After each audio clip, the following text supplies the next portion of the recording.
রাজধানীর খিলগাঁওয়ে দক্ষিণ গোরান থেকে সানজিদা আক্তার মারিয়া নামে এক গৃহবধূর মরদেহ উদ্ধার করেছে পুলিশ।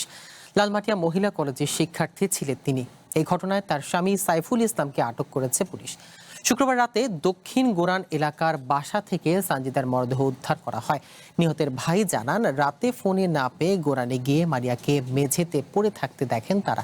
পরে পুলিশ মরদেহ উদ্ধার করে। নিহতের পরিবারের অভিযোগ, বিয়ের পর থেকেই মারিয়াকে মানসিক ও শারীরিকভাবে নির্যাতন করত সাইফুল। ছিলেন অনলাইন জুয়ায় আসক্ত। ঘটনাটি পরিকল্পিত হত্যাকাণ্ড বলে প্রাথমিক ধারণা পুলিশের।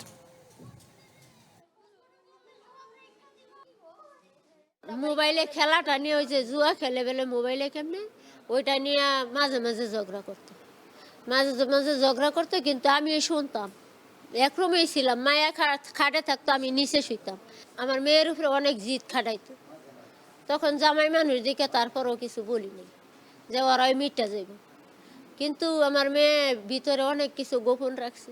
আমি নিজে ঘটনাস্থলে যাই এবং গিয়ে আমাদের যে মৃতদেহ দেখে এবং যে ফাঁসির যে দড়ি আলামত দেখে আমাদের সন্দেহ হয় যে এটা আত্মহত্যা না, এটা হত্যা হতে পারে।